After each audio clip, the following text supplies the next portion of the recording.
it astonishes me that like the Sonic the Hedgehog movies are decent, and perhaps even more so that Jim Carrey is Robotnik in them. Yeah. Which on the one hand seems like a perfectly Jim Carrey role. But Yeah. like on the other, apparently those movies are actually good, and I'm not sure I'm willing to I'm emotionally prepared to live in a universe where a Sonic the Where Hedgehog that's movie true. is good. Yeah. I haven't seen any of them. I've seen the CinemaSins. Mm-hmm. For like I think how many of them are there? I know there's one at least. They're coming out on the third one, I think. Yeah.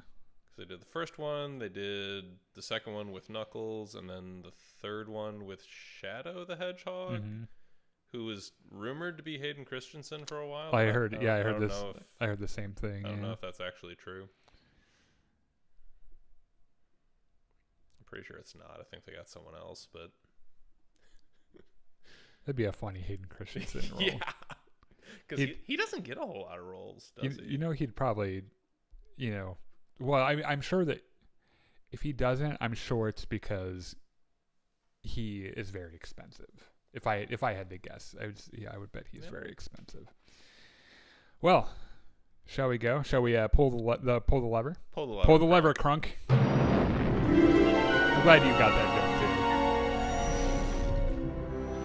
Welcome back to Jedi Enclave. I'm Daniel. I'm Chris. And this is the Jedi Enclave presents the Now This Is Podcasting podcast, our weekly podcast about Star Wars, and I might add other things that we like.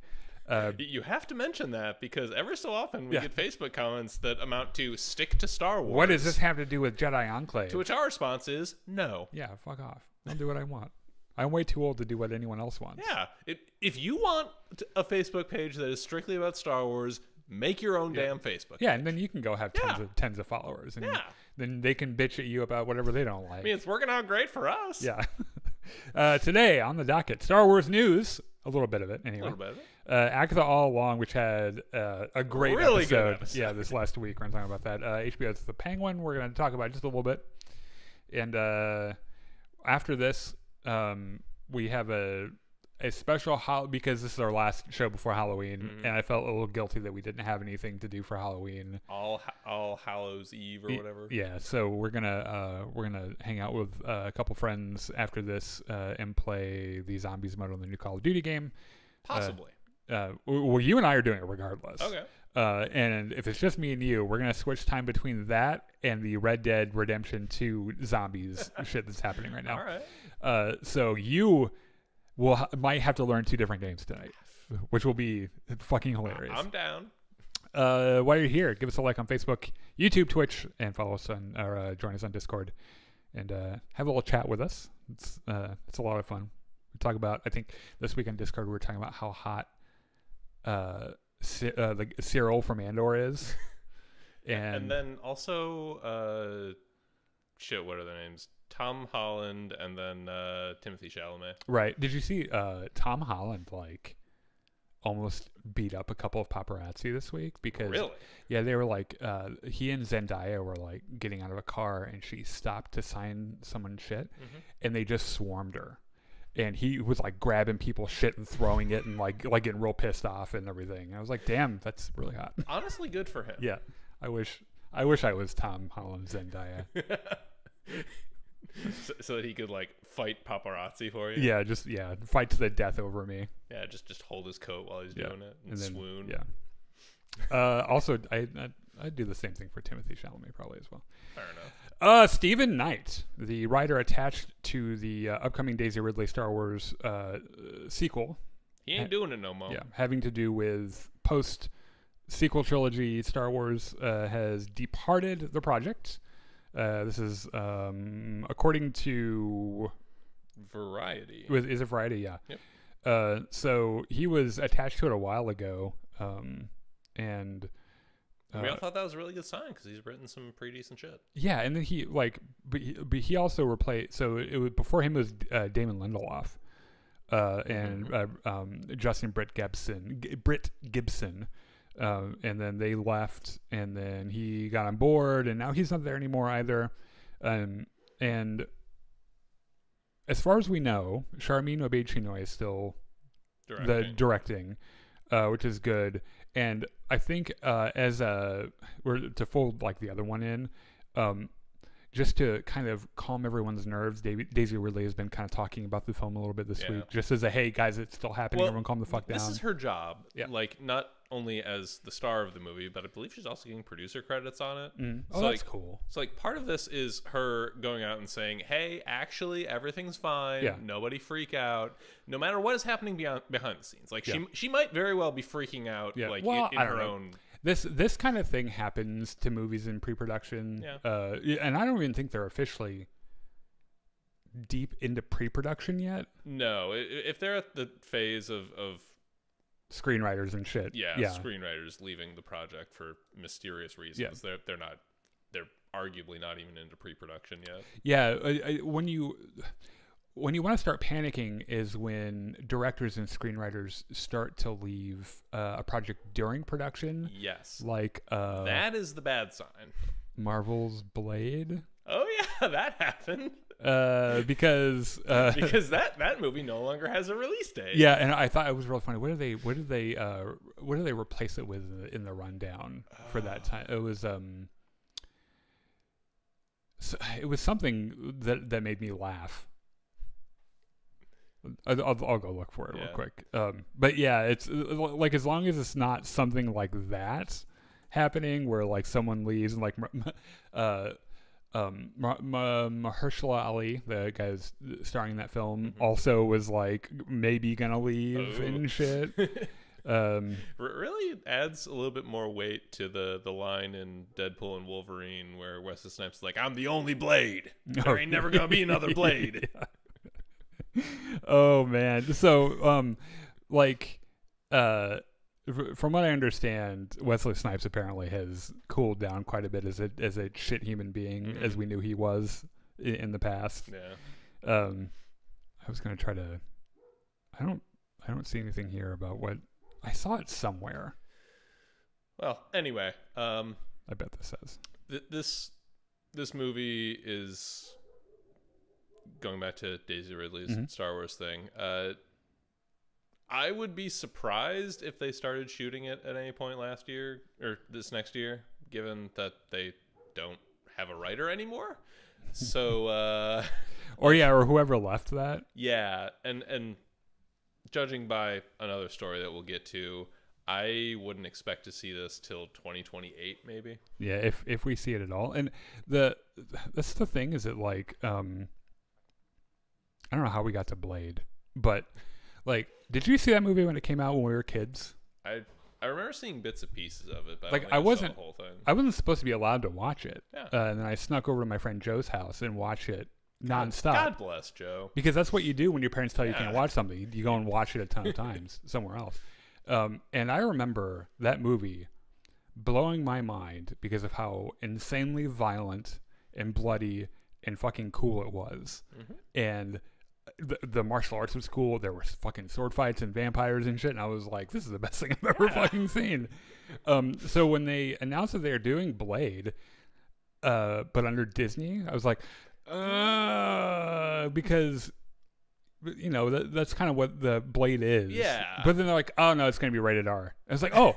Yeah, all right. Like, and then like Deadpool and Wolverine comes out. I was like, okay, yeah. So Disney can actually do, totally do yeah, they can actually do something that's rated R, and it's, you know, it doesn't feel like the teeth are removed or anything. Yeah, that's teeth in a vampire movie. Yeah, shut the fuck up. Get out of here. So anyway, Stephen Knight's leaving the Star Wars project. Is it a big deal? No, it really isn't. No. And this early in the game, they're probably going to find someone else. I don't know, it'd probably be like fucking J.J. Abrams or something. They're like, you want to do this one too? God, I hope not. The Mandalorian Grogu has wrapped filming and is on track for its May 22nd, 2026 release, which I forgot. I didn't realize that they were that far into the production of this movie. Yeah. So it's kind of, I just didn't hear very much about it. And that is either really good news or really bad news. It probably means that Disney has just deployed its ninjas very, very well and prevented any footage from leaking or like set photos or anything. Or details or really anything. Yeah. It's an interesting thing because I know that coming off of Ahsoka, some of us had some ideas about how you could pull a lot of threads in, which this movie is supposed to be doing anyway. It's supposed to be taking threads from Ahsoka and Skeleton Crew, which, by the way, premieres the day before my birthday. Oh. And I am fucking ready for that show. And like the Mandalorian TV show, and then just all the something else, Book of Boba Fett maybe. And I know a lot of us were like, and you could also add Cal Kestis, fucking Luke Skywalker, and all this other shit, because it like apparently he's going after Thrawn, or it's going to be a Thrawn thing. Maybe, yeah, I guess. I don't know. Something that's also like kind of maybe integrated into this piece of news. So they've wrapped production. Mm-hmm. Well, they've wrapped filming. Or filming, right. They have a whole lot of special effects. That's the point I was making. Yeah, is that they wrapped filming, but shit. the rest of it is just going to be them, hopefully making it look like not total shit. And I was reading, apparently, so Disney has a quarterly earnings call coming up, and apparently they're supposed to be making an announcement about an AI initiative that they're folding into their post-production process that's supposed to make that shit easier or whatever. And it's like, oh god, don't like the way that's going. Yeah. So it's, I don't know, it's one of those things where they're like, well, can we have AI do the job of like a person? And if so, let's do that, because it'll, we not only will we save money, but we get to watch that guy starve, and that really gets us off. It'll be less expensive for them, and it'll produce a product that's at least 20% shittier. And I know that people don't understand the VFX process very much, because people will look at stuff that feels really crunchy and assume that the VFX artists that work on it were very bad, like they didn't know what they were doing, or that they were not very good artists. That is never the case. Yeah, the VFX artists get assigned way too much work, and most of it is impossible. Yeah. Like, even with, like, you could shoot things ideally for the VFX process, and it would still be fucking impossible to get in everything the studio is asking for. Yeah, I mean, it's borderline human abuse what they do to them, and expect them to be away from their families for months on end, and then expect the impossible for very little money in 4 hours. And when they turn around something that actually isn't that bad, but like when you look at it, you're like, oh, that's not so great. The VFX artists are blamed for it, and not the people who made those decisions, which are the people that should be blamed for. And it's like what I think about when I think about that is like in Obi-Wan Kenobi, there are a lot of shots that are clunky and crunchy as fuck. The ideas are really cool, but it looks like shit. Yeah. We recently, within the last couple of months, my partner and I rewatched that show, and there's some stuff that's like the air speeders coming into the Inquisitor base to save everybody looks really bad. But also like the really cool stuff, like Vader pulling the ship down when it's trying to take off and crashing it doesn't look good. And like him ripping it apart with the Force didn't look very good. But in the moment, we're like, oh, it's fucking Vader. But then when you go back and look at it, you're like, oh, this possibly could be a PlayStation cutscene. My standard for VFX nowadays is if I don't notice anything is obviously wrong on my first viewing, I think it's a pretty decent job. I think that's kind of the holy grail objective of every VFX artist, is to not have their work noticed. Yeah. Just don't have it be obviously bad the first time someone sees it. Because if you go through it frame by frame and pull out your magnifying glass and enhance, you're always going to notice things that are wrong or things that just don't look super great. And that's an unfair standard when like it's not intended to be examined that way. It's intended to be seen in motion in real time. You want to know what is happening in this week's episode of Gina Carano Attempts to Stay Relevant? Please inform me. So, as we all know, Gina Carano was famously fired from Disney for being terrible, for being a terrible person and saying shitty things, saying just the worst bullshit you can imagine on Twitter. And well, she didn't like that. No, and so she's suing Disney, and with Elon Musk's money, by the way. By the way, feels like a thing that he would say and then just not do. Maybe. I'm not. I don't know. let's not get into the Elon Musk thing. I do not need my blood pressure to go up right now. So they've been doing back and forth kind of like, for a while now. And when we get to the end of this, I'm curious to know what Disney's end game is with this, but like Disney, like if you're on Disney's side of this lawsuit, your lawyers are going to try to get it thrown out. Yes. Right. Because that is their job. Right. And that's what they've been trying to do. And they've failed, which is actually kind of like, damn, why the fuck not? So a judge ruled that they are going to go ahead to trial and enter discovery, which, if you're not familiar with that part of how our court system works, Gina Carano and her lawyers are going to be able to open the books and look at all of Disney's communications and all this other stuff. Now, I think Gina Carano is a terrible person. I think she's a fucking idiot. However, I also do hate corporations. There's no good guy here. Yeah. You don't have to be cheering for a particular side. So, like, on one hand, I want to be like, I want to see what's in those books because I bet there's a lot of shit in there they don't want anyone to see at all. But then it's like, it's Gina Carano, though. And, she's terrible and I hate her. I wish she wasn't such a good actor. This is my problem with Gina Carano, is that I liked her in The Mandalorian. Yeah, she was very good, and she just had to ruin it. She just had to like. The moral outcome to root for here is that a meteor strikes the courtroom, or Earth. Well, presumably the courtroom is on Earth, so well, this is a really big one. It just wipes out all of the human race. Yeah. Wouldn't that be a sweet release? we were talking the other day about like different things that kind of fill you with existential terror if you start to think about them too much, and like the possibility of asteroids hitting the Earth. It was a weird conversation. We were talking about it on stream, I think, and I was telling them about this fear, like, so we, like, our universe, we think exists in a mostly stable reverse vacuum. And you might notice the words I use there, mostly stable, and that at any point in our universe's existence, a gravitational wave can sweep through the entire thing at the speed of light and collapse the entire thing. Oh, that's fun. And we just all immediately, everything in the universe stops to exist. We'd be dead before we knew what was happening. And I don't mind it so much. You know why? I mean, there are worse ways to go. Exactly. So it would be painless, but also, like, I'd be kind of happy that I wasn't the only one that died. Everyone came with me. It's like, you have to leave a party, and why not call the cops and get the party shut down? Everyone has to go home, right? I think that's a party foul, actually. Well, I have problems, okay? DBreen66 says, hello there. Hello there.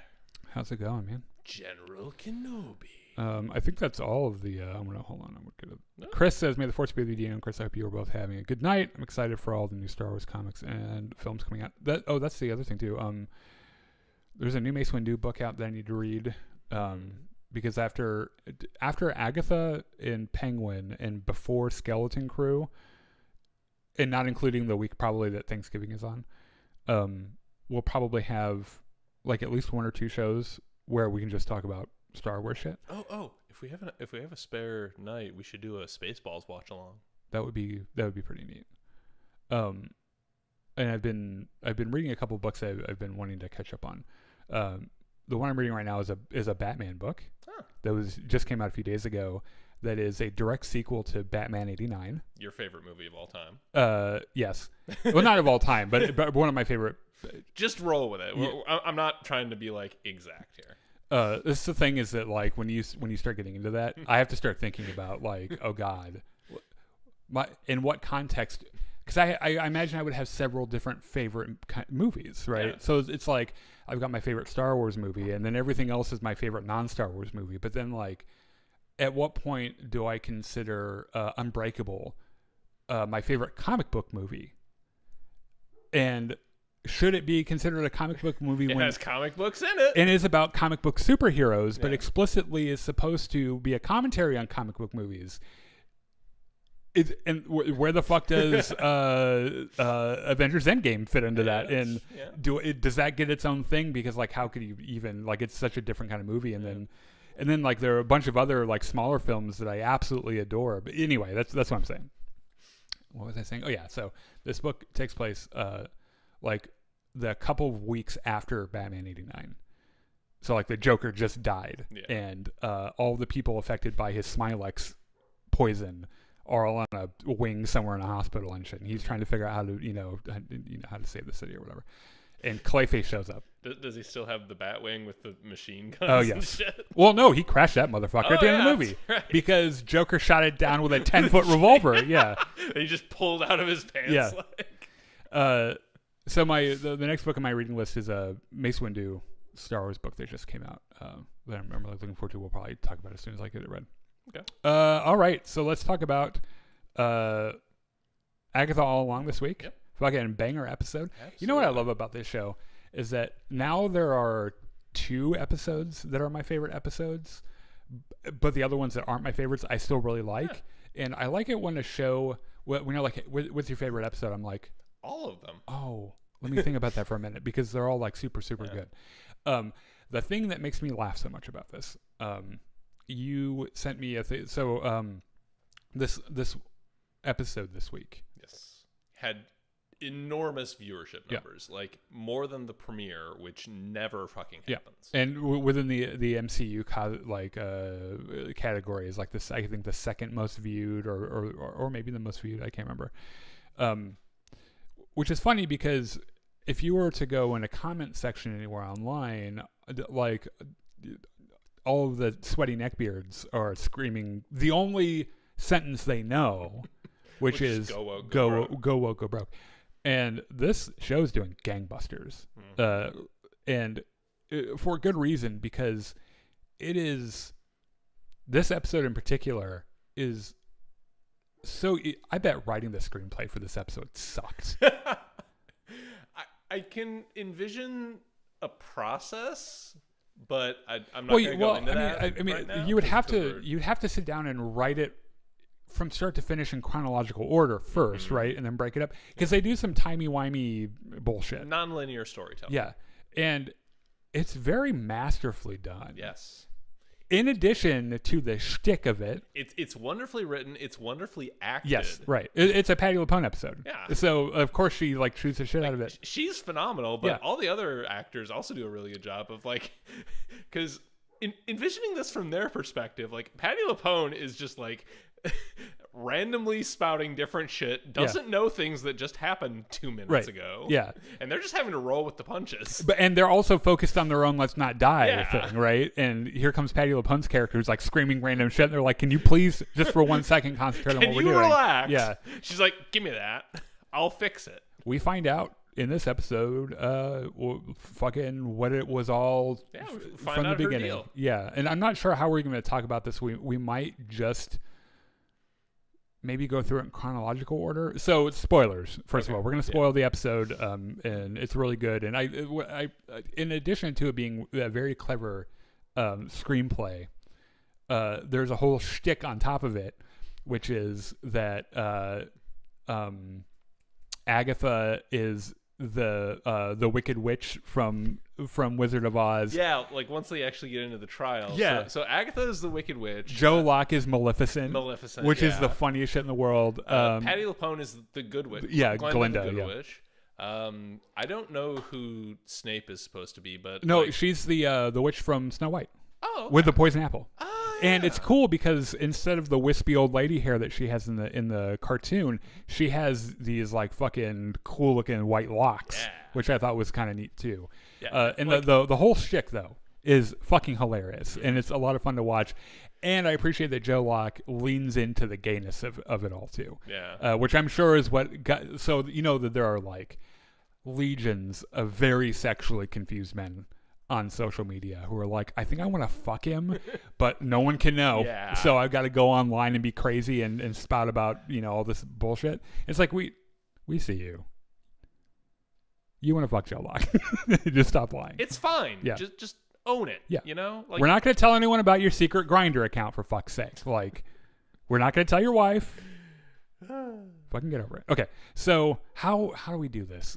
Let's start with just the very first scene with Joe Locke and Katie Hahn, where they're just walking along and talking a little bit. And confused. So took all the questions that we had about Scarlet Witch and just muddied the waters further. So like Joe Locke's like, so my mom's dead. She's like, yes. No, maybe. But also no, who the fuck knows? Why are you asking me? And he's just like, God damn it. Did you see a body? She's like, well, I mean, who can say? She's like, even that has a story, actually, and I don't know how to even explain it. One of my favorite lines of the episode is he's like, well, you're a big help. And she's like, hey, you want a straight answer? Ask a straight woman. Yeah, you know what? And it harkens back to this. Which is just a great double entendre. Several of the actors from the show saying before the show came out how gay the show was. And I'm just really happy they're leaning into it so much. Unapologetically. They're not like, it's not a Star Wars Rise of Skywalker that's hide the kissing lesbians in the background where no one can see them. Yeah. Like, this show is unapologetically homosexual. And please give me more of shit like this. Not everything has to be like this, but having one show that is unapologetically queer as fuck, like I'm here for it. So also there was a interesting thing about how because Billy's gotten real broody all of a sudden now that he's kind of like figured some shit out. She makes a comment about how like your nose is gonna bleed if you keep trying to read my mind like that. Yeah. And then he very unconvincingly is like, I'm not trying to read your mind. And she's like, yeah, what the fuck? Yeah, okay. And it's an interesting callback to WandaVision because one of the reasons that Billy didn't mind Agatha at first was that when he tried to read her mind, he didn't hear anything because she apparently has some ability to keep other witches from magic. Getting in her brain, which I thought was kind of neat. So now it's just the two of them, right? Because I think she has him believing that he killed Patty LuPone and Snape, right? Because it kind of looks like he did. He threw him off the road and they sunk into the mud. And they run into their trial, which is they come up big on a fucking big fucking castle and they step inside and they get into their fabulous costumes. Yeah. This is after does Snape find them at some point before they go in? Later. Oh, right, because the fucking... Oh, my God. So it's just them two, and they walk into this room with a bunch of swords on the fucking ceiling, and there's a tarot deck, and Joel is like, ooh, tarot, I love this. He picks it up, an hourglass tips over, he's like, okay, we're doing this now. Did you notice that all of the trials have started with him touching something? Yes. He just can't fucking help like himself. If I were Agatha, I'd be like, okay, new trial, don't touch anything, stop, hands in your pockets, let's look around chill first. The fuck out. let's observe and gather some data, and then we'll start fucking with stuff. Because he's like, well, I'm gonna touch everything. He seems real excited about these tarot cards. He's like, ooh, tarot. Yeah. He I think this is funny. I noticed in one of the previous episodes that because we rewatched the Billy Maximoff episode this last week. Yeah. And one of the really heartbreaking / touching things that I noticed was that before when he's William Kaplan, he's clearly very interested in magic. And you can tell in his room he's got Houdini posters and shit and tarot cards, like a pack of tarot cards. And after he becomes Billy Maximoff, Billy doesn't touch any of his stuff. He just adds to it. So it becomes this amalgamation of both of them. And I think that's why he had Patty LuPone at his bar mitzvah was because he was just into magic and wanted to have a... Like, he fucking loves magic. Let's have a fortune teller. Yeah. So I thought that was really kind of cool, that one thing. And so he's clearly like really into magic. So when he sees a tarot card set, he's like, oh, I know some things about this. Yeah. Now, Agatha is like the magic atheist, I think, where she's like, that's all bullshit. Tarot is bullshit. It's parlor tricks. Doesn't mean anything. Right. But, we have this purpose-built table with the little slots for the tarot cards, so clearly this is what we're doing. Let's have a reading. Let's just make it happen. Yeah. And so he starts pulling cards out. It's like, and the chariot, you're going he calls it somewhere. a horse-drawn carriage. And she's like, you mean a chariot? And he's like, oh, yeah, a chariot. And he's like, I guess this means you're gonna go somewhere, and then like a sword falls. Yeah. And he's like, oh, okay, so that wasn't very close, probably. And there were a couple of other ones. Something about her being honest. Yeah, okay. Even Agatha was like, he draws a card that's about like deception or something, but it's reversed, inverted. So it means honesty. So I don't know that much about tarot cards because I'm like a real world atheist. But I've gone to school with people, like high school with people who think that shit's very real. Mm-hmm. And there was someone I may or may not have dated in high school for like, I don't know, a couple weeks, who had his own tarot card set, and me, the budding atheist at the time, who had just discovered that God wasn't real, was like, oh, look at all this, and I'm like, what would Dan Brown say about this? Because I read the Da Vinci Code, and that's what made me an atheist. Do you have any peer-reviewed journals? Yeah, do you have any data on this? So I feel like Agatha feels the same way about it, and she starts just like, randomly. Give me those cards, slapping them all down. All these swords are falling. Yeah.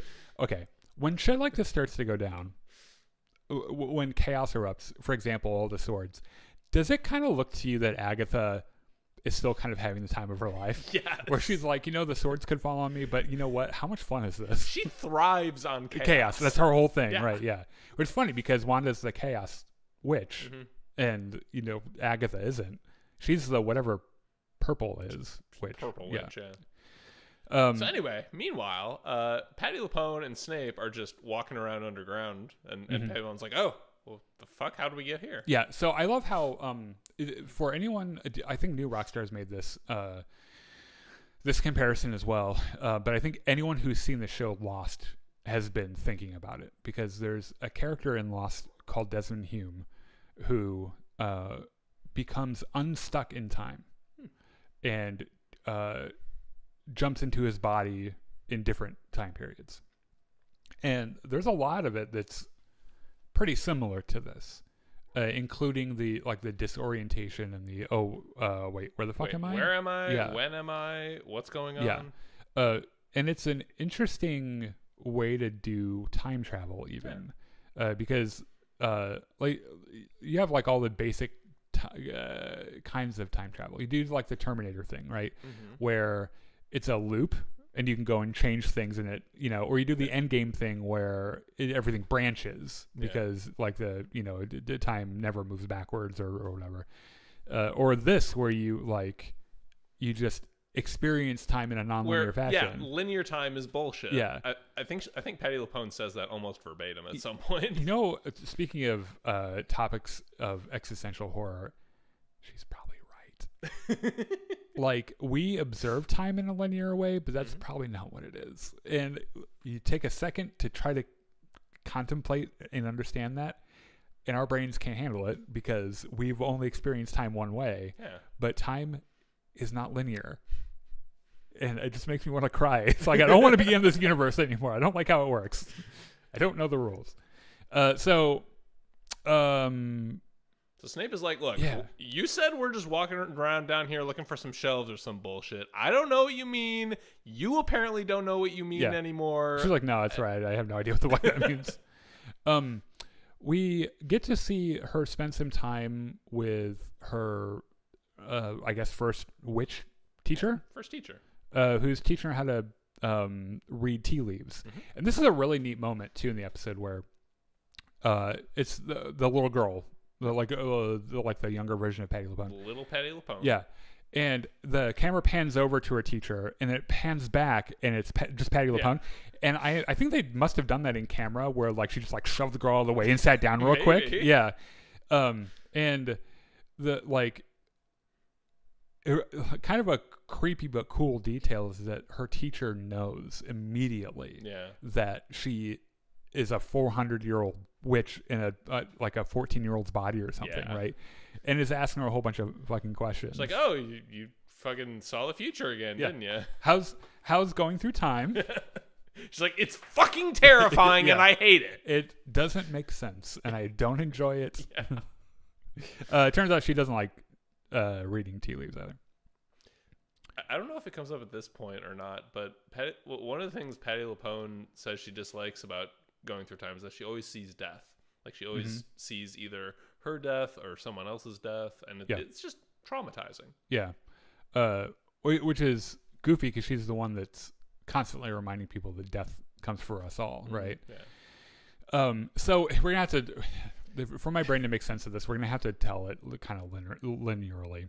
But basically, what happens is Snape and Patty LuPone fall through the mud underground, and they wake up and start walking. Yeah, and that's when she starts going. Like she's able to get different little glimpses out of order on she's trying to put it together and figure out what the fuck's going on, right? So like she sees a glimpse of them walking through this bookshelf into the trial, so she tells Snape, we're looking for this bookshelf. For a bookshelf, right. And then she just shows up, from her perspective, just shows up in the middle of this trial wearing her fucking like Glinda dress and she's shit. Like, Teen, I fucking hate you. And he's like, wait, I thought we were friends. And she's like, did I just and say then earlier on, like when they walk through the bookshelf, like they walk in, Teen's is like freaking out. She's like, "Nah, don't worry about it. We're cool." Yeah. Because so like from his perspective, right, she walked in and said, "We're cool," and then starts freaking out. Starts freaking out. Shit out yeah, of him. and it's because I think from her perspective, he just tried to kill them. Yeah. And so she's not too happy, and then like he kind of like like she figures out that he wasn't actually trying to kill them or whatever. And like Snape like pulls her aside, is like, look, we're cool with him at this point. I don't know what's going on with you, but like and the reason we're cool is because she starts putting together everything, and this is like where the music starts to get really fucking cool, and she starts like she has enough information to start piecing it together, and then it drops her right at the beginning of them falling through the mud, and she's like, don't say a fucking word, let me finish. Billy Maximoff, Scarlet Witch is fucking, he's crazy powerful. He's down here. I don't know why the fuck he's down here, but he's the Scarlet Witch's son. Yes. On our side, I think. Mostly? Didn't try to kill us. Yeah. And we have to get to this trial. They're having a trial, and we're walking through some bookshelves. And the Salem 7 or 6 or whatever. Yeah, like at one point they're walking through, and they come to this little junction underground, and like on one side they can see a subway station. Yes, which is a cool little. So in the second episode, when they start off on the road, and Deborah Rudd is still alive, God rest her soul. Which, by the way, I think some of these people are gonna come back. Maybe. Or something. Especially with what we learn in this one, who the fuck knows? Yeah. But she says something about, because she thinks she's just in a tunnel under the house. Yeah. And she makes a joke about like, oh, the only thing, like I'm a part of the historical society, and like the only thing you're gonna find down here is our failed metro system or whatever. And so they come to that branch in the road, and like I'm pretty sure this is a thing that the road is conjured, like as like an exit or something for them to, which I didn't realize that you could. I thought the Witch's Road was something that once you were in there, you finish it or you fucking die. Maybe. I guess we don't really know. Yeah, we don't have. I'm starting to think that Agatha didn't go through the whole thing. Maybe she didn't, because doesn't she seem to you a little bit like she's just bullshitting her way through most of it? I mean, that's Agatha in general. Yeah, really. But like it. Like she's telling everyone, "Oh, I've done this before," and she's just like, "Oh, that worked out. That's fucking great." I did. Maybe I will not discount it at this time. Yeah. And so like they hear the Salem 7 coming and they hide, and because they're doing their creepy fucking like they don't think anyone's watching, but they're still doing their creepy walk and shit. That's just what they do. And then their hoods are. Their hoods are in a way that makes them look like they're leaning backwards while they're walking forward. And it's like, why do you do this when no one else is watching? Like that's just how they are. I know. And that's, I think, worse, because it's like, I could totally see being like, we want to intimidate people and make them think we're creepy and jerky and crazy and shit. And look, I'm a fox now. But like when they're just walking, like I would expect for them just walking down the hall when no one else is watching, just walk, just be normal and be like, "Hey, did you see the game last night?" They're not normal. No, I think that's just how they are. It's just so fucking weird. But yeah, they're down there with them and they're trying to find them and shit. And Snape and Patty LuPone end up taking the other tunnel that doesn't get them there. Yeah. So then they come on through, and Patty LuPone's like, "All right, Tara, I can do this shit. teen, fucking sit down. Let's do this. Yeah, I'll do your flipping reading. cards Yeah. and reading. The ceiling keeps falling down. Swords keep falling down. Finally, Pattypone's like, you know what? Fuck it. I'm not reading you. I'm reading me. Let's do this again. Shuffles cuts and goes through all the cards and is like, yep, this is what that means. And ceiling's still coming down all this time. She gets to the last card and she's like, Queen of Cups, bitch. holy shit.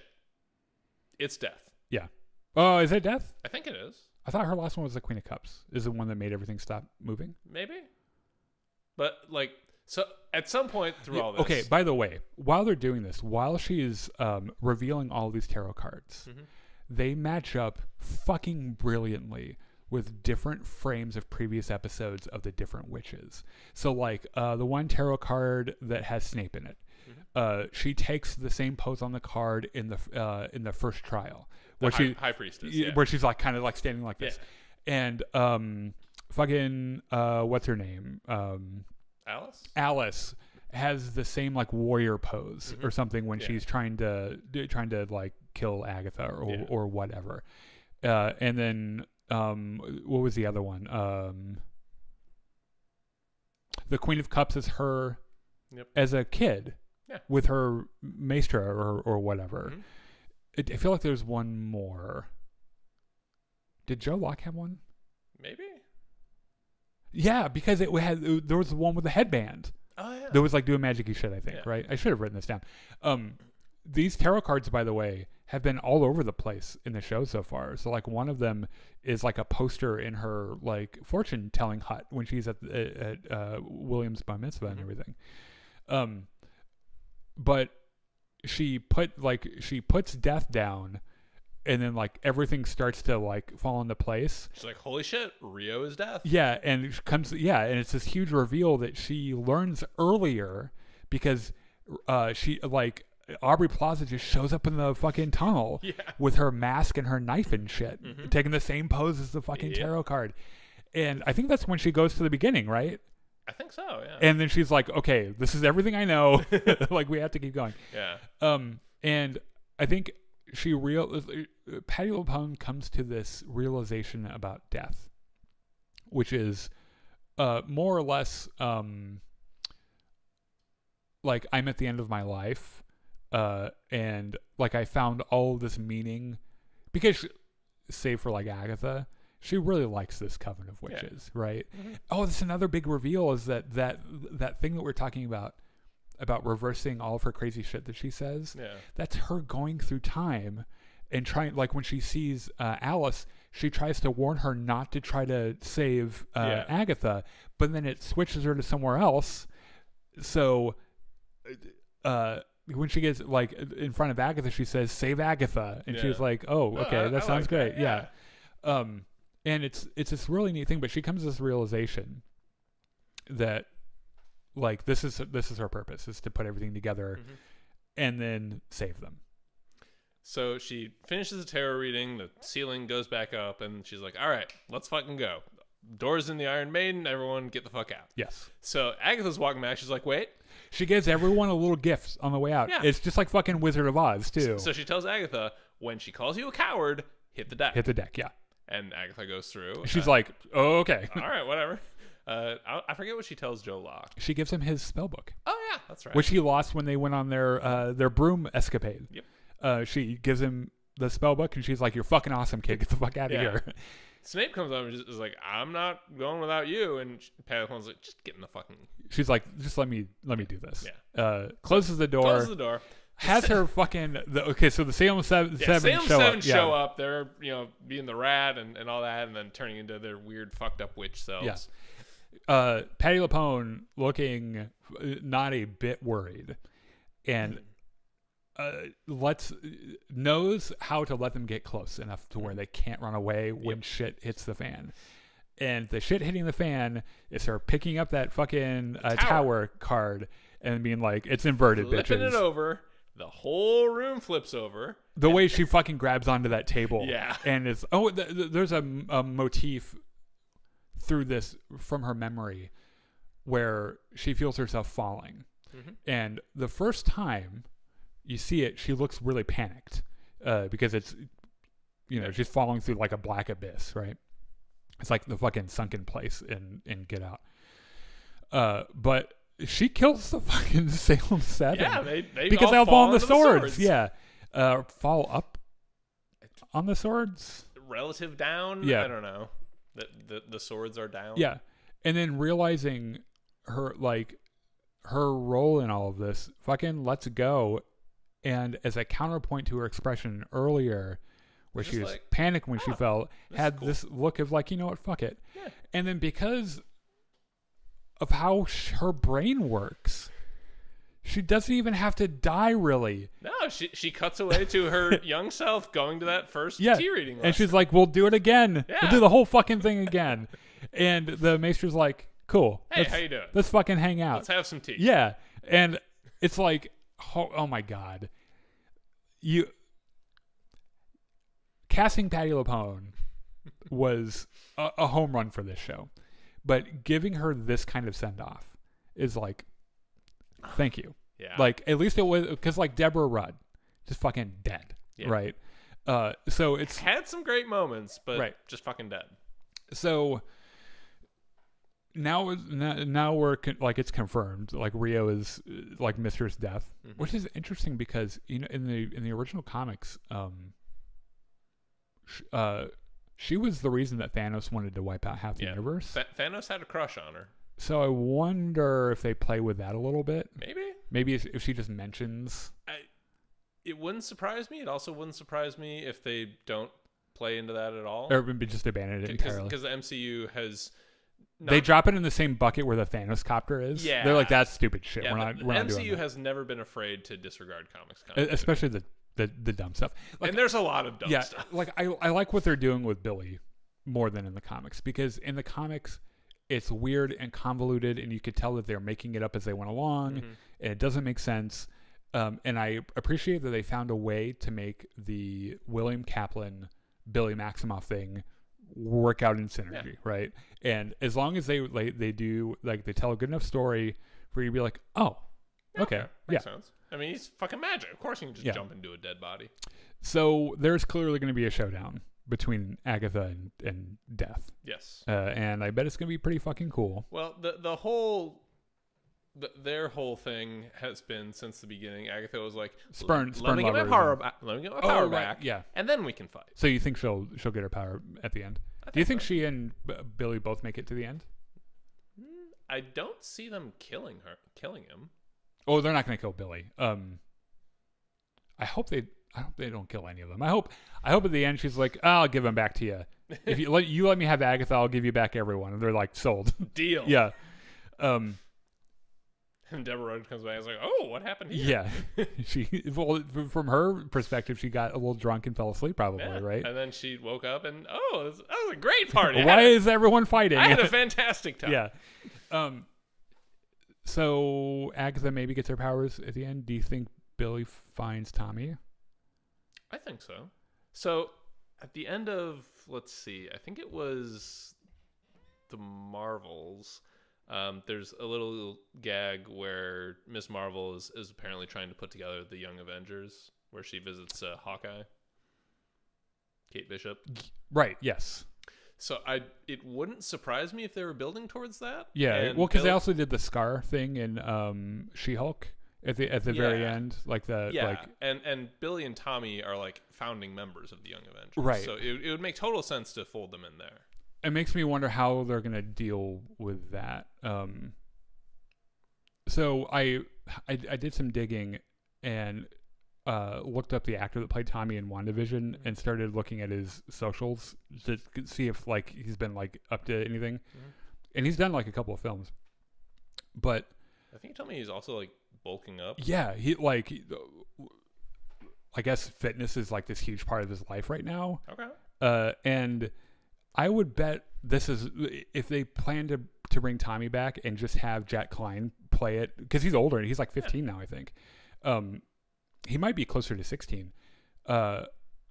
He would be about the same age as because there was that big time gap between WandaVision and when the show happened.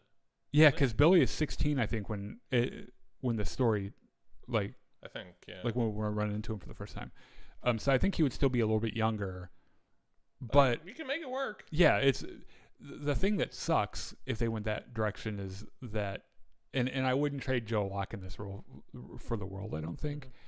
But the boy that played Billy in WandaVision was really good, and it would kind of suck for them to like get the other boy and have him be Tommy, and then just kind of like. I mean, narratively, it makes sense because Billy's in a different body now.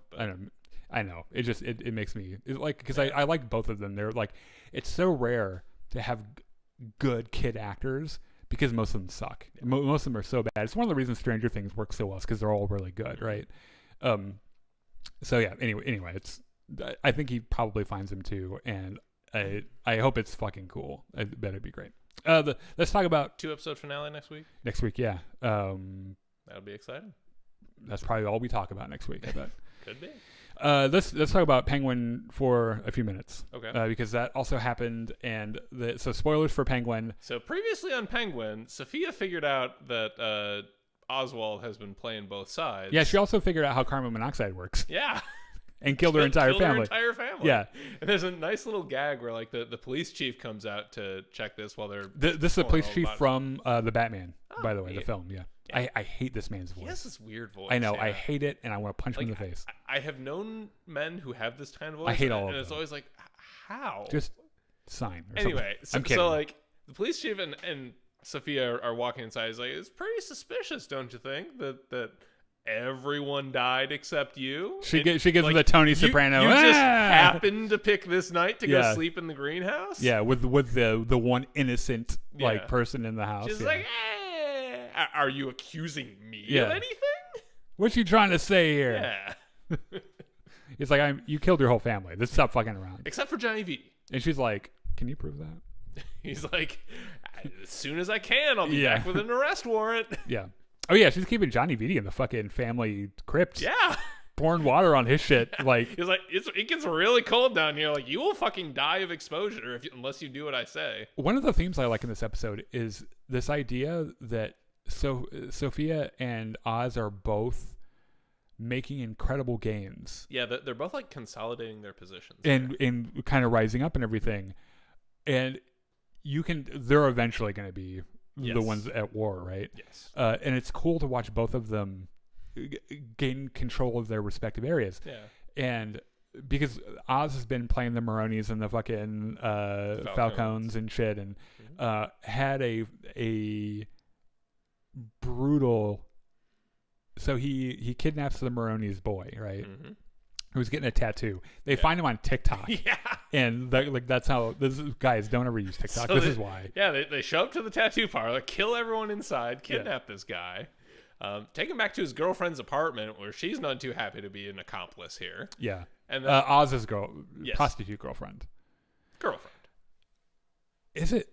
Well, she seems pretty attached to him. Mm-hmm. I thought before this episode, their relationship was just financial. Nah, I think there's some feelings. She seems pretty okay with him, except for the shit that he's doing right now, which she's like, this is fucking crazy. So like he calls up he actually visits the Maronis in prison. The fucking balls, by the way. Hands them a photograph, says, you want your fucking kid He's back? He's like, I kidnapped your son. Yeah, and they're like, wow. Okay. Yeah. Yeah, because he wants his drugs back. Yeah. He wants his drugs before Sophia gets her hands on him. On his way out, he hands one of the prison guards an envelope of money and says, hey, go shank that guy. Yeah. And later on, that guard goes in and goes shank the guy. Doesn't kill him, by the way. Nope. And I wonder if this wasn't also a part of Oz's plan. I cannot imagine it was. Really? So like, the exchange, it would have been much better for him if he would have killed him, I guess. Yeah. So the exchange goes off. When they pull the kid out of the van, he's like soaking wet in something, and his mouth is taped shut. Yeah. And like he goes walking back to his mother, and there's the mushrooms in the other truck. They make the fucking exchange and everything. And then the fucking Maronis double cross him, start pulling out guns and shooting, and Oz just pulls out a lighter and drops it. And the trail of gasoline that the guy was soaked in goes all the way up and lights him and the mother on fire. And they both fucking die. Someone pointed out that he had the lighter out before the double cross happened, thinking that he was probably going to do it anyway. 100%. Like, God damn, dude.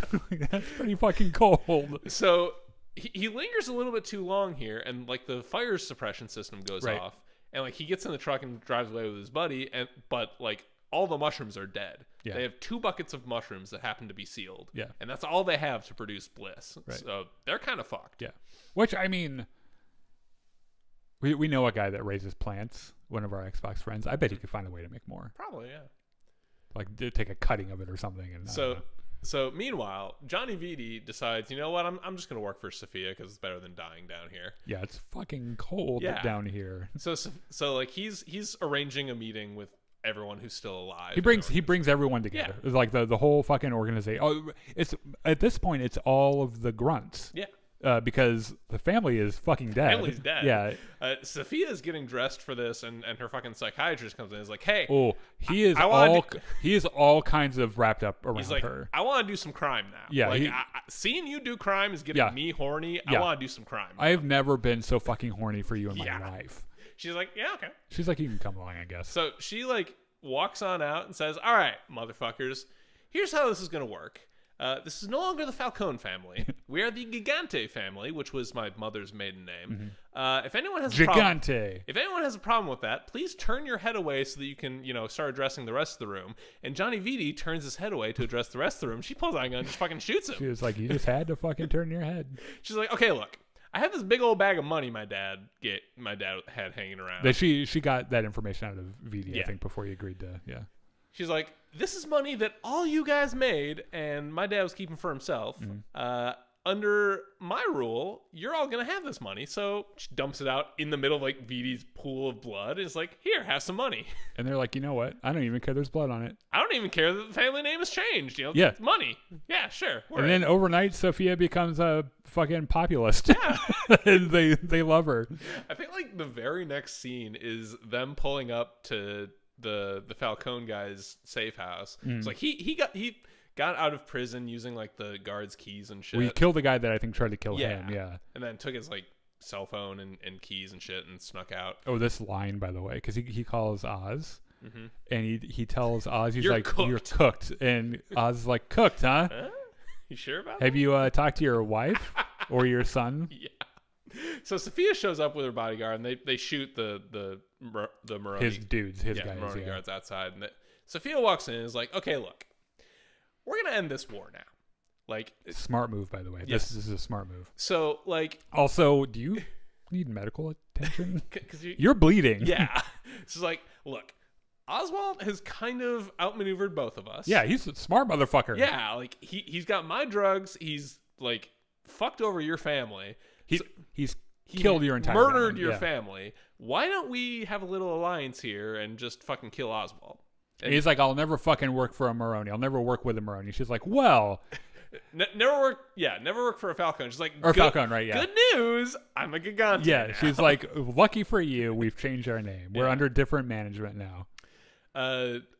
Another plot thread in all this is Oz sends Vic to take care of his mom, and Vic goes and picks up the mom and takes him to his old neighborhood, shitty apartment in Crown Point. And the mom is none too pleased about any of this, but she's also like clearly suffering from dementia and is mostly going along with it. Yeah. I think it's funny they have to do a little sneaky thing. In one of the scenes because I recognize Squid. Yeah, who lived apparently, survived the seawall explosions.